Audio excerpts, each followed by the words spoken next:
The collapse, when it came, was quick and brutal. The Irish banking system, to use a great Irish phrase, is effectively banjaxed. The banks lent wildly for overinflated property deals, and they had to be rescued by the taxpayer. One bank has been nationalised already, and others may follow. We'll be paying for this bailout for a very long time.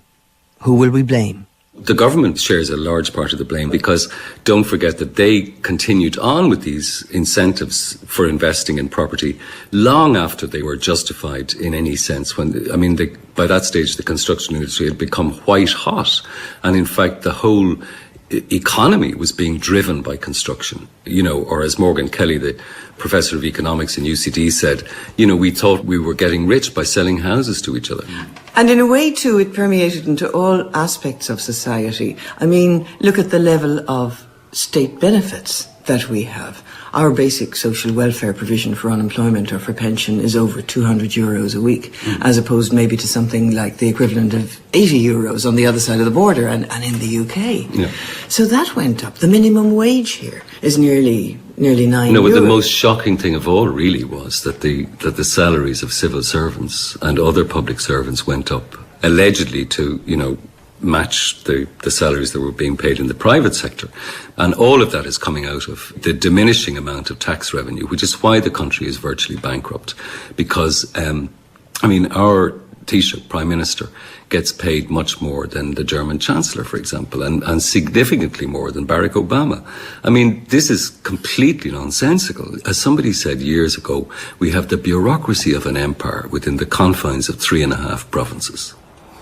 Probably at this stage of the game, they know where to go in the immediate future. They're not going to go back up to Dublin. Yeah. I wouldn't imagine so anyway. Yeah, and of course the house is worth less than it was when you Oh, bought it. fellas, half. They still would have done well to have it, originally. On the sale of their own house, moving down here, buying a house, Yeah, but they're trapped now. No, I got a copy. we're all trapped. Okay, mate. Back in Drogheda, driving us around more empty estates and houses losing their value by the day, the taxi man talks to me about shattered hopes. There's no one that buy a house in here. I wouldn't anyway. Why?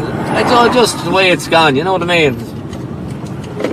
I know a few fellas in here that tried to sell the house for 3 years, 4 years. They still can't sell it, I'm selling it for a real knockdown price just to get out of it, Yeah. There's great expectations for this place to force, but... Yeah, I suppose when prices began to drop. Oh, I made a mess of everything. Yeah. That's thanks to the government. And the way they handled the boom. Oh, they destroyed it. They dragged us into hell. Well, I live with Aileen. She works in the same company as me.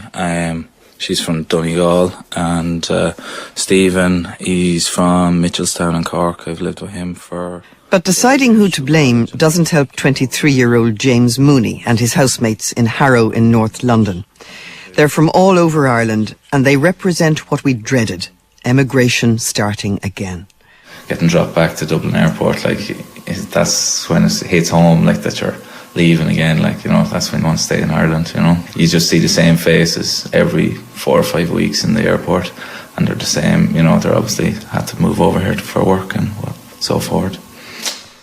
James, who is a quantity surveyor, has been in London for nearly a year, and he comes originally from Hollywood in County Wicklow. I used to associate Dublin Airport with going on holidays and all that, but now it's just a dread on a Sunday night or a Monday morning if you can get a cheap flight back. But no, I dread the place. He misses his local Gaelic athletic team. He misses his girlfriend and his family. And he wishes he'd been in time for the Celtic Tiger. We had lecturers telling us that if we stuck out the course when we started, wherever in 2000, 2001, that we'd be well on our way to being millionaires by the time we're 30, 35, As a lecturer, he's probably on 100 grand, for doing 15 hours of work, lecturing a week. It all looked easy to him, I suppose, but he got a nice number, but I don't think too many people are going to get a nice number now for a few years like that.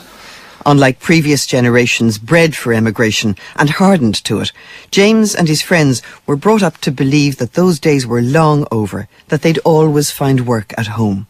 The future, they were told, was theirs. I never thought I'd be out of the country. It just, everyone had loads of money. you know. We had too much money. It was kind of stupid how much money some people had. But I think it's a real grounding experience for, I suppose, everyone at my age, you know. Basically, when I was 16, 17, I could go with my parents and get 150 quid just to go out on a Saturday night, like, and it seemed like nothing, like, you know, it was like, who cares, like, you know, it's nothing to parents, whatever, but now 150 quid is a lot of money, and, you know, even over here, I think we've no value of money when it was really going strong, but I've quickly realised how quickly money goes over here and stuff, you know, so it is a big shock to everyone, I think, you know. James says he'd like to go home eventually. But what kind of home will he find? One of the benefits of the recession is that it's going to give us time to think. Frank MacDonald. And to reflect on what we've done and what the money has done to us. And I think that that's something that should be worthwhile. I was talking to an English journalist who's lived in Dublin for 20 years. Richard Corrigan. And he said to me in 1987, he would ask someone on the street for some directions, and they would not only probably help him, but they would probably walk him to the nearest side street to show him where to go. That probably disappeared. It's not saying that it's not there. I think it is there.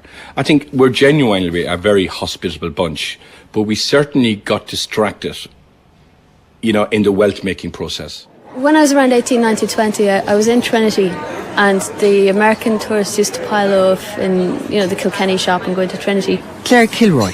And you were very aware that you had to be nice and Irish and, you know, the Colleen Glocha. And that was the balls. Colleen Glocha, meaning the welcoming and beautiful girl. The lovely girl, girl. There's a lovely girl, Yeah. you know, another lovely Irish girl. Yeah. So I think when money did kick in, we were children who hadn't been allowed near the sweet shop, and we needed to indulge. And it felt very important that, you know, we're not here to ingratiate ourselves.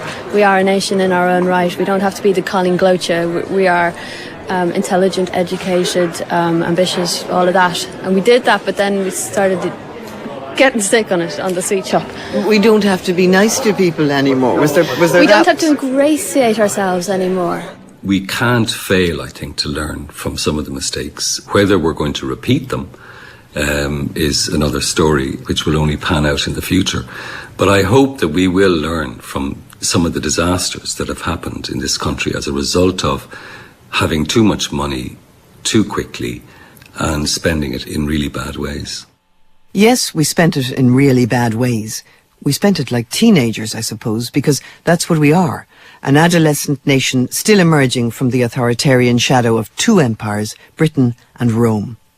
And like teenagers, we tried to make ourselves different from what we are, with new American-style houses, high streets full of foreign shops, open-air cafes defying the Irish weather, artificial tans hiding our fair Irish skin, and, what's even sadder, real holiday tans which may explain the recent massive rise in Irish skin cancer.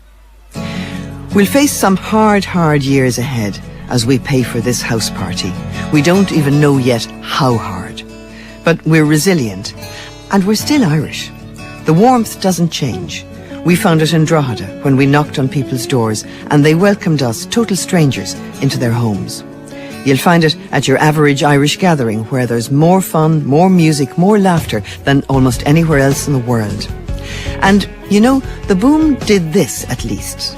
It took away our fatalism, our belief that we were condemned forever to be poor. We now know that there's no God up there wanting the Irish to stay poor, just wanting us maybe to be a little bit less greedy.